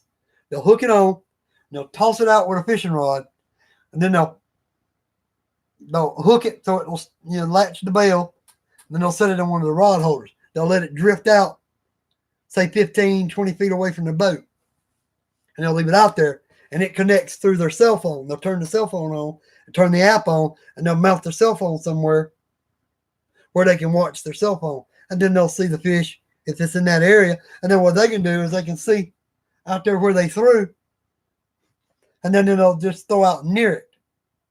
You know, me, I'm sort of thinking so I don't have to use a rod and reel. I'm thinking getting some 10-pound fishing line, about 10 foot of it, tying onto that same device, grabbing it in your hand, wrap that fishing line around this hand, or go ahead and hook it onto the boat somewhere, grab back and throw it. Throw it about 10 or 15 feet away, let it pop and sit. Look and see where it sits, and then you know all in that area if you see a bunch of fish listed on there. That way you get a little further out from your boat, and you're not having to just try to catch fish right at your boat. You know, I think that system, I don't forgot the name of it, seriously, but it's like a little green round bobber. I wish it was more the yellow color like the little fish finder I've got. That way it'd make it stand out in the water better. Think about it. A yellow little device sitting out there in the water. You can look at it and go, oh, yeah, there's my device. Let me bring it back in now. I see it right there. But if it's green and water, You may not see it that good. But people say that this thing works real good. Like I said, they'll buy it, they'll tie it onto the fishing line, they'll chunk it out there with the rod and reel, an extra rod and reel just for it. Chunk it out there, 10, 15, 20, 30 feet away. Put it here and leave it. And then they know, hey, I know there's fish 10, 15, 20 feet away from my boat. And they just start throwing out in that area and fishing their different lures. And then when they get ready to move to another spot, they just grab that rod. They reel that thing back into them, put it back in the rod holder, move over to the next spot, throw it out and start doing it. So it gives you a little bit more range is what I'm getting at. Because that one that I've got, you've only got about 10, 15, 20 feet of line hooked onto the bottom of that thing. I don't hook it on and then throw it out. I lay the device down. I hold one end of the line. I hold the transducer part that's got to go in the water here in this hand. And then I chunk it out there with that hand, let it sit in the water, let it sink down to where that little cork part, the rubber part, the yellow part holds it up. Let it sit out there, and then I'll bring the line over and hook to the device. Screw it down to make sure it's on there real good. And then I lay it in that little tray in my kayak in between my legs right there. That way I can look down at it every so often. That's my way of doing it. Yeah, it's cool. My girlfriend got it for me. I was not expecting it when she bought it for me. I've fished with it. I've used it like 3 different times I know of. And every time it's shown me fish in an area, it's never failed me for at least getting bites. That didn't make me catch them, but I've always gotten bites wherever it said there were fish. The first time I used it was actually on the kayak and everything. The second time I used it on camera was actually on the pier. I had one of my buddies on YouTube come on and ask me could I use it from a bank or pier so he could see how it works from there. He wasn't sure you could use it from there, and I wanted to let him see that. I told him when I threw it off the pier, I said, just imagine I'm on the bank over there and I'm throwing it out in the water from the bank. Same difference. And just set it somewhere where you don't kick it into the water. If you're on the bank, you just got to make sure you're not going to kick it in the water.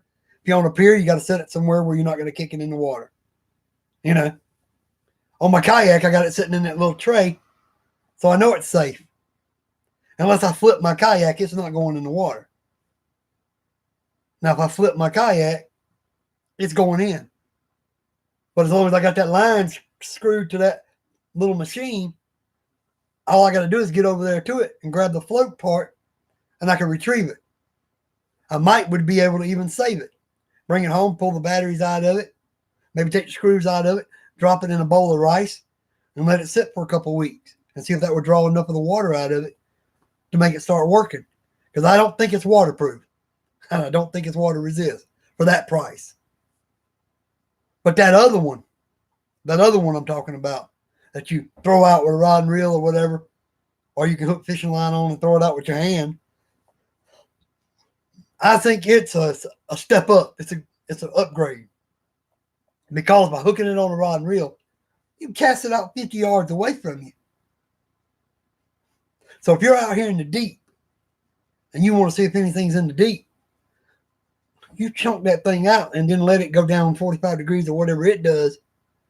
And that lets you know if there's anything out there swimming deep. That way you can find out whether you need to go more shallow. Whereas with mine, you've only got about that 20 foot of cord. Throwing it over from your boat, there's only so deep you can go. And if you go 15 foot deep, it's going to have to be basically right beside your boat because you don't have as much cord. Whereas you hook that one onto the fishing line, you can swing that thing 30, 40 feet away from you, no problem. So I'm saying if I upgrade to another one down the road, it may be that one that uses your cell phone screen to show you your image.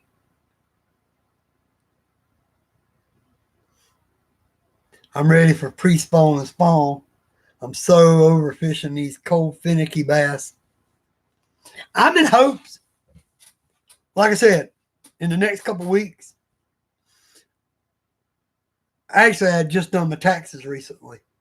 And I'm in hopes in the next couple of weeks to get my tax money back. And if I do, I'm going to go ahead and get that little caddy, that set of wheels I was talking about for 35 off of eBay. But I think they got the same ones on Walmart.com for about 35 or 36, and I can have them in 2 days. So I would probably just order them from there. Think about going ahead and order them, get that in so I can put it on there. That way I can just wheel it down to the water when I want to fish in that spot I showed you on video. And then if I want to go anywhere else, it still gives me easier to get down to the water. Like say if you pull up to a pier, a boat ramp, you want to put your boat in, but there's a lot of people using the boat ramp. But you can just put the wheels around it, pull it off the back of your truck, set it down, and then you can just roll down to a bank or something near them. Take the wheels off of it as you're putting it into the water. I got a rope on the front of it so I can tie it up somewhere and leave it long enough. Nothing else, go back and grab my tackle or whatever. Lock my vehicle up, come back down there, hop in it. Yeah, that little cart thing would be so handy because if you live anywhere near the water, you just shoot. Like the people that actually live on the lake, and you got your kayak up at your back door. Instead of having to drag it all the way through your backyard, all the way down to the water, you got a set of those wheels. You just leave them tied on it when you ain't using it. Leave them tied on it. That way, when you get ready to use it, you just roll it down there to the water, pull the wheels off, go out in your kayak for a little while, bring it back up, put the wheels back under it, strap back down, roll it back up to where you keep it at, and it's good for the next time. And it also helps, like I said, if you're going to a boat ramp or if you're going to a pond that doesn't have a boat ramp and you can't get real close to it with your vehicle and you got to walk a little ways. So that would be good for you, even some of them ponds you go to. Because think about it. You put a little set of fat wheels. It's got the wheels that look like what come off of a set of hand trucks. The fat ones that have the inflated like tires. And you figure, you just get it out of your vehicle and you just walk your 30, 40, 50 yards, whatever, holding it by the front handle or by a rope. Now, my advice, I wouldn't carry a whole excess of tackle. If you're going to be holding on to that thing at the front and wheeling it down to the water, you don't want to have it loaded down too much and strain yourself. That might be, you might want to save those times when you want to load down with all your fishing gear. Save those times where you can get close to the water, before you unload it. But I want to get my kayak in the water one day, and I want to take some minnows. I got a minnow bucket on the back porch. Haven't used it in years. I may have to get me another aerator. I don't know if the aerator I got's any good or not. But I got a minnow bucket, and I would love to put that down in that crate in the back. Set it down in the crate and haul that down there. But you imagine that minnow bucket half full of water. And that's a 5-gallon like size minnow bucket. You figure half, like we're 2.5 gallons of water in it sitting in the back of that kayak, and me trying to wheel that thing down there holding on to it, that's going to add a lot of weight to the back of that kayak. So I might save the minnows for when I can actually haul it in a vehicle. Throw it up in the back of the truck, haul it down to a spot and get it out of the truck, put it right there at the water, then just walk back up there and grab the minnow bucket. Set it in the back of the kayak, get on out there in the water and go fish. Save this area down here for fishing with my live baits, like worms, crickets, stuff that are lightweight. For right down here so I could pull it on them little set of wheels. And a couple of red worms, night crawlers don't weigh nothing. A little thing of crickets don't weigh nothing. So I could just put it up on the wheels, roll it down there, and go out fishing with crickets and worms, no problem. But fishing with live minnows and a minnow bucket, it might be a little too much weight to pull all the way down there. I want to bass fish the Ohio River. I just don't want to lose the lures. Well, what you do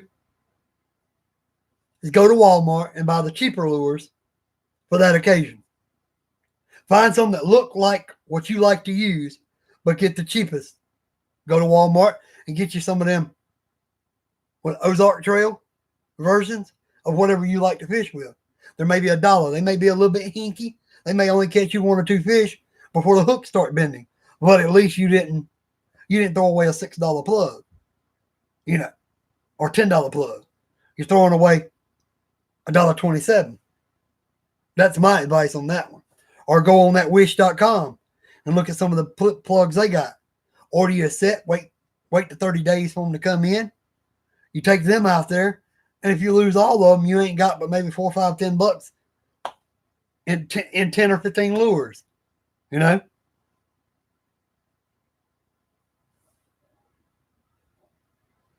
Well, see, it's still a good reason to have them. The cheaper lures serve a purpose, even if you can afford better. Now, realistically, I want to sign up for one of those like mystery tackle box type deals down the road where they send me different lures every month, But I haven't decided whether I would want the multi-pack, which could be any kind of fishing item they would send you, or whether I want to just concentrate on one type, like just stuff for brim, just stuff for crappie, just stuff for bass. Because if you get the variety pack, they might send you stuff for pike, which I don't fish around here for. They might send you stuff for striper, and then they might throw in bass stuff, crappie stuff, catfish stuff, brim stuff. But you could get anything in it. Say January's was a good one, but this last one sucked. Well, not all of them's going to be great. And I even heard rumor that say if you got a year subscription, you may get 2 of the exact same bass plugs. One might be red and blue. The next one might be red and black. Monster Bass is the best box I've seen so far.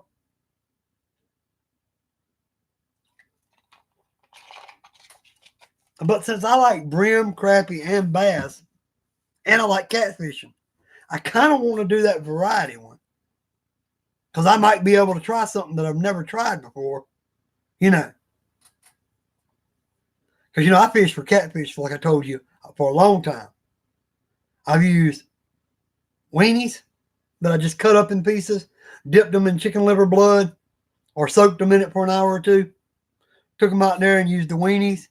I've used corn, buy a can of whole kernel corn, pay like 99 cents for a can of corn, take it out there, open it up, and what you do is you just take that corn and put it on the hook until you fill up the whole hook. Chunk it out there on bottom. Now, carp go for that way more than catfish do for the corn. But I'm going to tell you, so cheap old $1 pack of weenies, if you got an old thing of chicken livers that most of the chicken livers done been used, but you still got the blood, save it, put the weenies in it, let it marinate basically for a few hours. Take it out there. Make sure you cut them in little chunks before you put them in there. But let them things marinate for a few hours, maybe even overnight. Take them out there and fill that hook up with a couple of weenie pieces on there. Chunk it out. What I would do sometimes is I would take a 3-prong hook. I'd put one piece of weenie on this hook, one piece on this hook, and one piece on the other hook. That way all 3 sections of hook had weenies on it. And then I'd rear back and I'd throw it out there probably about 50 yards, maybe 60 from the boat. Because I was using like an ounce sinker. And this was a big thick rod. Oh, probably about like that near where the reel's at. If not bigger. It was like a 7-foot rod. Had a big old Daiwa Regal reel about that big on it. And I just chunked this thing. Well, then I ended up getting a Shimano reel for this same big rod. And man, I've had that thing now, I want to say 7 to 10 years, and it's still going. It's never broke on me. I run a Fireline on it. Yeah, I run Fireline on it. That's my big cat combo. It's this big Shimano reel that's about that big around, big fat one. 7-foot thick stout rod. Shuck that thing out there with an ounce sinker on it. Either chicken livers, cut shad, cut a brim, chunk them out there. Chicken livers, I like to use a 3-prong hook and put the chicken livers on all 3 prongs, or use the weenies on all 3 prongs. Chunk that thing out there. And what I do is I use a leader, and that way if he swallows it, I just cut the leader loose, go ahead and put him in my fish basket, and then when I get home to clean him, I can get my hook back or whatever, you know. Or if I get hung up, he takes me and wraps me around something, all I lose is him in the leader. I don't lose a whole bunch of line. But I love spider wire on my catfish setup. Love that. But I had 2 catfish rods. I had the big boy that I called it. I throw out there probably about 50. I had another one, which was on a rod that had a glow-in-the-dark rod tip. And that's my end closer. And I think I ran what they call fire line. I ran fire line on it. And what I would do is throw it out about 20 or 25 feet from the bank at the most. So I'd have one way out, close to 50 out in the deep. And I'd throw another one out that was about 20, 25 feet out in the deep. The ounce sinker went out the furthest, and then I'd run about a half ounce.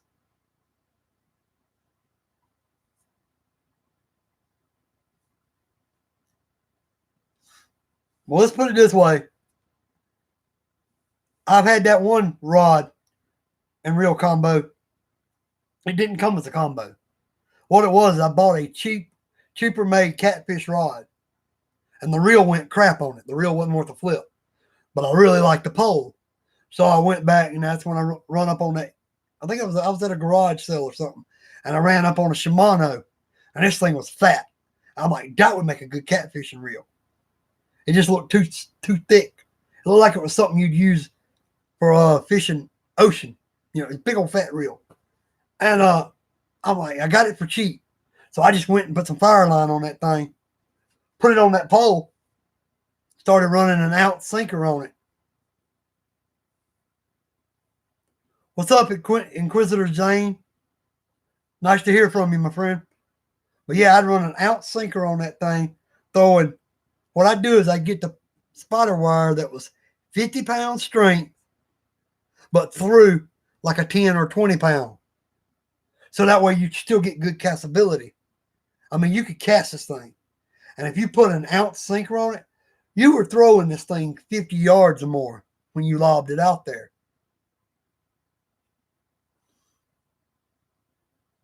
Once again, hi, Inquisitor Zane. But the other one, smaller reel, looked more like something you'd use for bass fishing. I took that and teamed it up with this Zebco rod that was made more for catfishing. It had a glow-in-the-dark tip and everything on it. It was supposed to be the next best thing to an ugly stick. And that one, what pound test you use on them big reels? Well, Massive Clouds, like I said, I use spider wire. I think it's a 10-pound test. It's a 10-pound spider wire, but it's got the strength of like a 30 or 50-pound mono. And this thing will cast. I mean, you could sling it. You put an ounce weight on that thing. You can sling however far you want to sling pretty much. You get it in a pond, you could probably put it on the other side. You know, you put it on the other side of the pond. Get out in the lake, you're throwing 50 or 75 yards with it. You know, get out there where the big fish can be, out there even on bottom. And what I would do is I would always put that ounce sinker where it would just slide up and down. Then I'd put me a swivel, and then I'd tie me a leader on that was like 2 or 3 feet. So that way it could come 2 or 3 feet up off the water, off the bottom. That weight would sit on bottom. The leader would float up a little bit. So you'd have that bait sitting maybe 2, 3 feet off the bottom of the water, off the bottom of the lake. Like I said, that's my main thing I used to fish for. I just recently got into starting back in the bass, trying to throw out fake. But I'm going to tell you, there's nothing like getting a catfish rod, going out there, putting on chicken livers, night crawlers, whatever you're going to fish with, chunking one out in the very deep, chunking another one out only about 20 to 35 feet, sinking it down with a half-ounce weight, run you something like, say, a 10-pound fire line, which is probably about 15, 20-pound mono strength. Run about a 10-pound fire line on it, chunk it out there, let it sink to the bottom, have you that leader on it as well, if you want, so it'll come about a foot or two off the bottom, and you just sit back and relax.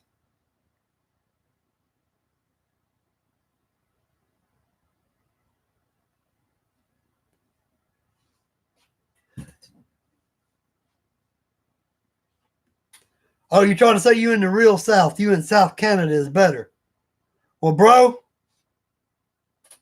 that's your opinion. You entitled to it.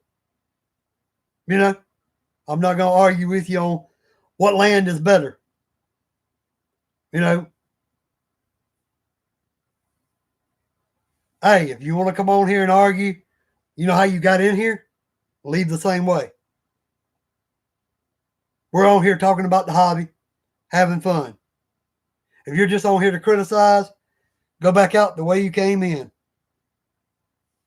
I don't jump on stuff you're doing and talk about your country. So if you want to talk about somebody's country,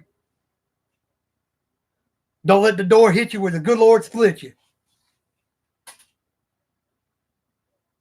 I'm going to block all of you.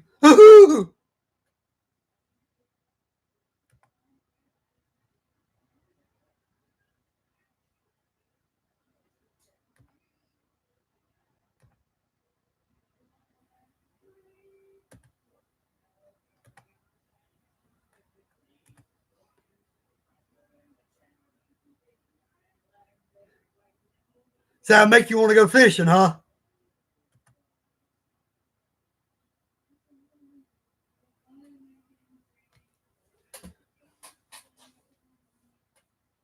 Yeah, don't get me.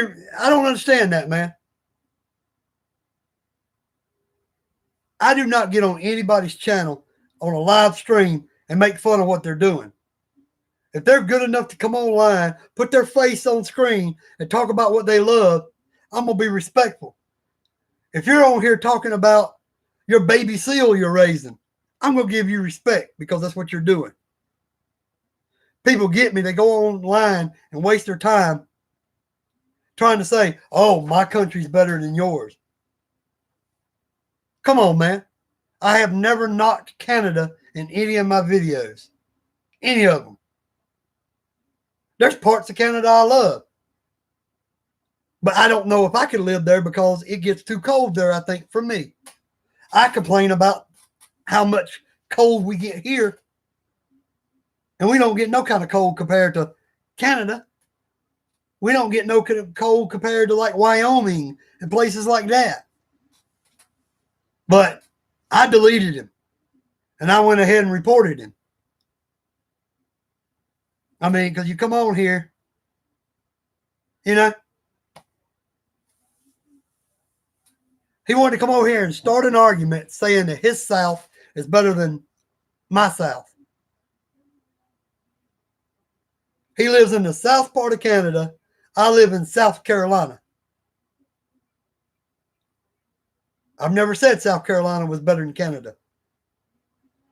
I ain't said South Carolina was better than any state. I don't know. I've never been to Canada. I don't know what it's like in person. The only Canada I've ever seen is videos I've watched. And I know they get way more snow than we get, and they get way more cold than we get. But I'm not going to knock their country. You know? You got nothing better to do with your time than to be a troll. It was like anybody been watching the first week of the XFL? They just started their new XFL. They get way better start than we get. I mean, don't get me wrong. I've got some friends that live in Canada, my YouTube friends, and I see some of the snow they have, and I can only imagine being out there in with an RC and that snow. It'd be so much fun. You only dream for that kind of snow for some of your RCs. Excuse me. Like a buddy of mine, he's got a Kyosho Blizzard, which has a snow plow on the front of it. And I'm sitting there going, oh man, that's the perfect RC for that country to run there. But you live in Florida, you don't really need a Kyosho Blizzard because you're not really going to do anything with that plow. You might as well take the plow off of it and just use it like a tank, or you'd be just as well off as to buy a tank. That's like me living in Arizona in a desert and going and buying a Kyosho Blizzard with a snowplow on the front of it. It doesn't really make a lot of sense. Now, if I lived somewhere where we had snow 5, 10, 15, 20 times a year, every year, I'd own a Kyosho Blizzard. Or I'd have some kind of snowplow attached to one of my RC trucks. But man, I love all the lands. Because you get good people no matter where you live, you got good people. No matter where you live, you've got bad people. That's like Pickerel Hunter, Shin RC. He's Canadian. Me and him chat all the time. Me and him watch each other's videos all the time. We don't have any problem with each other. He lives in Canada. He loves it. I live in America. I love it. Yeah. I mean, to each their own, man, Yep. There's good people and there's toxic a-holes in every country. Yep. Like I said, there's good people no matter where you live, and there's bad people no matter where you live. You can be living in this town and never see any problems. Move one town over and be like, what in the world did I move to another country? Seems like everybody in that town is a-holes compared to the town you just lived in. It's just that simple. But enough wasted energy. I'm glad I did inspire some people to want to go fishing, by saying some of the things I said. But yeah, man, I can't tell you what to use on a catfishing reel other than one of my favorites, spider wire. Because if you go out there and you look at a spider wire and it says strength of 50 pounds, but cast like 10. Well, realistically, it's probably going to cast like about a 15-pound monofilament, but still have that strength of that 50 pound. I can't say anything bad about spider wire. I will say one thing. If you run spider wire from your reel all the way down to the hook you're using, you're going to have breaking that line. If you hang up and you're trying to just break it, you'll end up stretching the line before you break it. Generally, you end up having to cut it. That's why what I do is I run my half ounce if it's on the smaller reel, or an ounce weight on the bigger one. I put that weight on there, let it slide up and down. I put me a swivel, either a clip type swivel to put a leader on, or either a barrel swivel. Tie that on, run my leader down, put the hook, throw it out there. That way, if you get hung up, when you do this, you snap it right there at that swivel. And all you lose is the hook and the little bit of monoline that you had on there. What I do is I run that spider wire, and then I'll go with like 10, 12, 15-pound leader of just a strand or trilene monofilament line from there to the hook. And that way, if I pop it, I ain't out much. You ain't losing that spider wire. You ain't having to cut it. You figure if you throw out 50 to 75 feet out into a lake, you get hung up on bottom, if you do, and you sitting there doing this, you can't get it loose. You got to cut that line. You just lost 50 yards or more of fishing line. It's not like you're getting it back. But if you put that little cheap leader on there of 10 pound, 12 pound, 15 pound trilene, All you're losing is 3, 4, 5 feet of that. And you're breaking off right there at that barrel swivel. You come right back in, you tie your new leader on with your hook on, put some bait on, boom, you're right back out there. Whereas if you lose 50 or more feet or yards, you might not be able to get that distance that you're wanting to get to the deep fish anymore. Yeah. I haven't really tried braid. The only thing that even looks like a braid that I've tried is just regular spider wire. Now, I haven't seen, I don't know if they discontinued it or not. Maybe you know, Massive Clouds. You're all the time in the fishing sections and stuff, getting fishing stuff. Are they still doing Fireline? It's called Fireline. Are they still doing that? I can't remember who it's made by, if that's the company it's made by or what. But it was Fireline. You could get like a yellow, almost a neon yellow colored Fireline.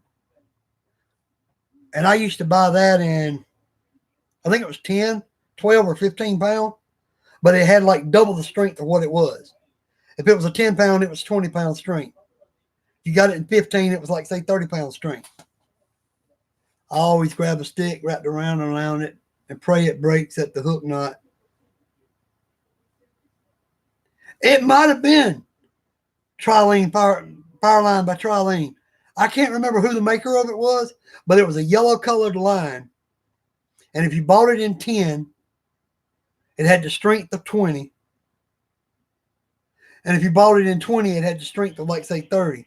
You know, it was a little bit stronger than the size you had. But it had that yellow color. And it would almost, when you were tying on at night, it was so easy to see. That's what I liked about it. You think about it. You got a yellow line and you're tying that on at night. It was the perfect thing for fishing, for night fishing. Because I could take that rod out there, tie on that yellow line, tie on that little bit of a leader, chunk that thing out. And if I got hung up and I broke it, I just tie on my new leader, put bait on, right back out. And it was so easy to see the tie on because you were using that yellow line, you know. But I love my spider wire. Once I started using it on my catfishing setups, it and that Fireline were the only two things I put on catfishing rods. That's all I used. I didn't put anything else on them except for the leaders. I would use Trilene or Stren as a leader. Other than that, it was strictly Fireline or spider wire. And I've never used fluorocarbon. I haven't used that yet. Haven't got into that. Haven't jumped into that one yet. I've heard good and bad things about it. And I haven't really used any braids. The closest thing to a braid I used was the spider wire, which was a braid of sort. And to me, it was one of the first braid style lines that came out. I used to use spider wire, but ever since I tried Power Pro, I've been hooked. Now, I've heard the Power Pro Vanish is awesome. That was something I heard about it. That Power Pro Vanish was like awesome. Because the fish, because it was that the line basically when it hit the water vanished. The fish didn't see it, didn't disturb them. You get way more bites on that Vanish by Power Pro than some other versions. That's just what I heard on YouTube on some videos I saw.